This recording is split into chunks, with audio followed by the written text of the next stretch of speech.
Good morning everyone. আমি শুভেন্দু কর্মকার, mister Asia. দেখো, আজকে চাকদা বলো, চাকদার বাইরে বলো, প্রতিটা জায়গাতেই কম বেশি জিম আছে। সে কোনো কোনো জিম ধরো একটু নিম্নধরের, কোনো কোনো জিম ধরো হাইফাই, কোনো কোনো মিডিয়াম, এরকম জিম প্রতিটা এলাকাতেই আজকে গজিয়ে গেছে। তা আজ থেকে 10 বছর আগে এটা ছিল না। তা খুব ভালো লাগে। ফিটনেস সম্বন্ধে মানুষের আইডিয়াটা অনেক অনেক সরল হচ্ছে, বুঝতে সহজ হচ্ছে ছেলেপেলেদের। কারণ ফিটনেস এখন প্রতিটা মানুষের প্রয়োজন।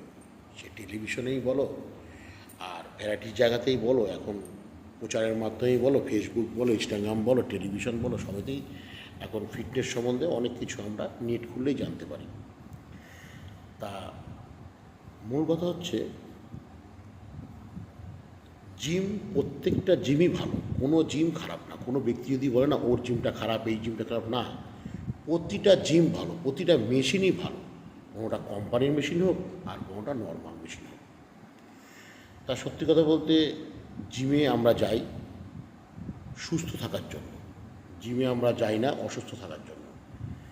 আর জিম করে যদি উপকারী না আসে তাহলে জিম করে লাভ নেই।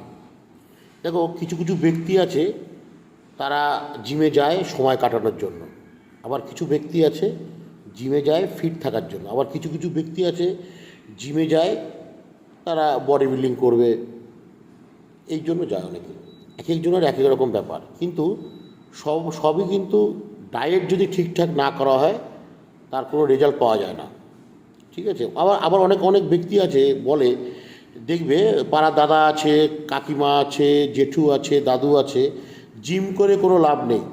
কিন্তু খেয়াল করবে, তারাই আবার বছর 2-3 পরে ওরাই আবার জিমে যাচ্ছে। কী প্রবলেম? হাঁটুর ব্যথা, ঘাড়ে ব্যথা, কোমরে ব্যথা, গ্যাস। ঠিক আছে, সে আলটিমেট জিমে যেতেই হবে, আজ 2 দিন আগে বা 2 দিন পরে। ঠিক আছে, এবার দেখতে হবে যে জিম করে আমাদের লাভটা কী। দেখো, এখন ম্যাক্সিমাম লোকেরই ঠান্ডা লাগে, জ্বর হয়, বদহজম হয়, ধরো বিয়েবাড়ি খেলো, সেই মানে পরের দিন আর ভাল লাগে না। কিন্তু জিম করলে এই জিনিসগুলো আসে না। এটা যারা জিম করে তারা ছাড়া কেউ বুঝবে না। ঠিক আছে। তা এটা হচ্ছে জিমের বেনিফিট। তা দেখো, আমি আজকে লেগের এক্সারসাইজ ছিল আমার, তা সেই জন্য লেগের কিছু কিছু আর কিছু কিছু স্ট্রেচিংগুলো আমি করছি। আরও ছিল, ওগুলো দেখানোর কারণে অনেক বড় ভিডিও